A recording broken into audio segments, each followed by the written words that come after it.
Assalamualaikum warahmatullahi wabarakatuh.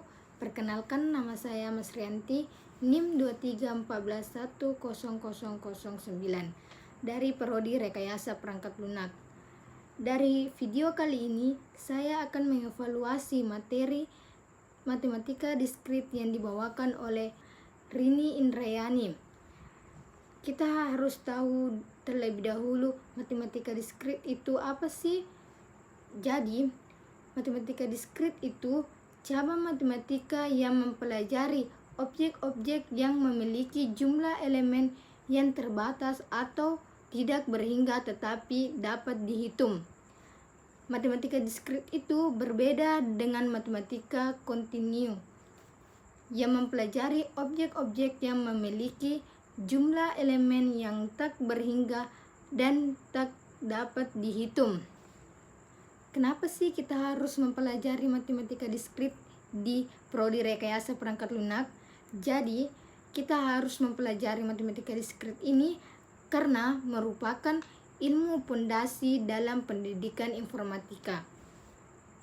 Adapun materi yang ada di dalam matematika diskrit itu, yang pertama teori himpunan, yang kedua adalah relasi atau fungsi.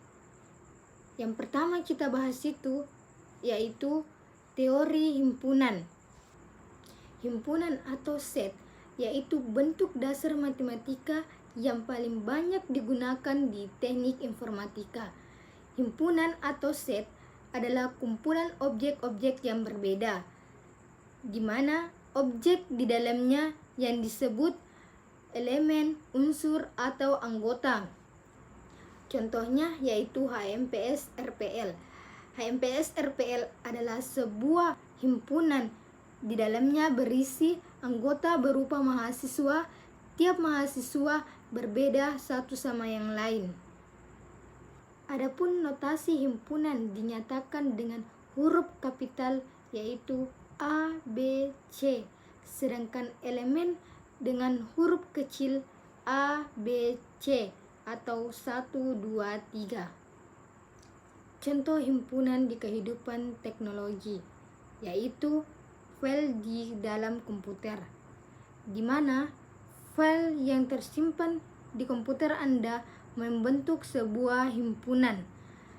Anda dapat mengelompokkan file berdasarkan tipe, tanggal, modifikasi, lokasi, dan lain-lainnya dengan menggunakan operasi himpunan. Contoh himpunan di kehidupan sehari-hari yaitu konsumsi dan belanja, di mana barang yang kita beli di supermarket ternyata berbentuk sebuah himpunan. Kita bisa mengelompokkan berdasarkan kategori seperti alat tulis, makanan, pembersih, dan merek atau harga. Oke, kita akan lanjut ke materi kedua yaitu relasi dan fungsi. Relasi adalah hubungan antara dua himpunan. Relasi dapat didefinisikan sebagai himpunan pasangan terurut dari elemen-elemen dan dua himpunan tersebut.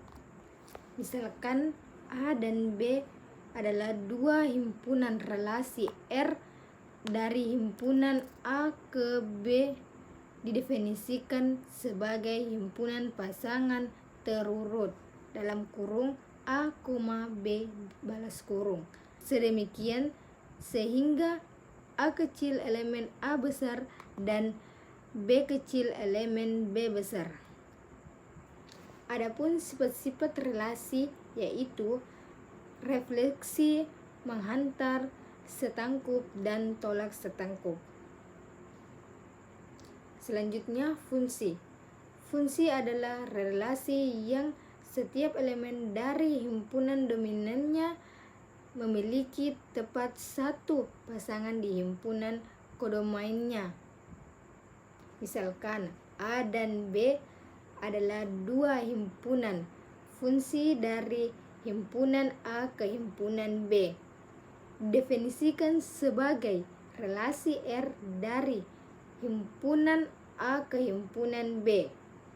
Sedemikian sehingga Untuk setiap A elemen A terdapat tepat 1 B elemen B sedemikian sehingga A, B elemen R.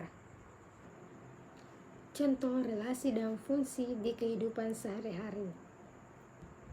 Dalam kehidupan sehari-hari, contoh relasi dapat ditemukan dalam hubungan antara anggota keluarga. Misalnya, relasi antara orang tua dan anak menciptakan struktur hubungan keluarga. Fungsi juga hadir dalam aktivitas seharian, seperti fungsi memasak di dapur yang menerima dalam makanan sebagai input dan menghasilkan hidangan sebagai output yang diinginkan. Contoh relasi dan fungsi di kehidupan teknologi. Contoh relasi dalam teknologi bisa ditemukan dalam database, di mana tabel yang berbeda dapat terhubung melalui kunci asing untuk menciptakan hubungan. Sebagai contoh, dalam aplikasi e-commerce, tabel pelanggan dapat memiliki relasi dengan tabel pesanan melalui kunci asing untuk pesanan yang dilakukan oleh setiap pelanggan. Fungsi juga dapat ditemukan dalam pembangunan perangkat lunak, di mana suatu fungsi dapat menerima input tentu dan menghasilkan output yang diinginkan untuk menyelesaikan masalah. Jadi, matematika diskrit itu adalah mata kuliah yang sangat penting bagi mahasiswa rekayasa perangkat lunak. Mata kuliah ini memberikan mahasiswa pemahaman yang kuat tentang konsep-konsep dasar matematika yang diperlukan untuk mengembangkan perangkat lunak yang efisien, efektif, dan aman. Adapun manfaat yang dapat saya ambil dari belajar matematika diskrit yaitu bagaimana kita berpikir secara logis dan sistematis untuk menyelesaikan masalah, karena seorang insinyur perangkat lunak harus dapat menyelesaikan atau memecahkan masalah secara efektif dan efisien. Itulah materi dari teori himpunan dan relasi fungsi. Sekian dari saya. Assalamualaikum warahmatullahi wabarakatuh.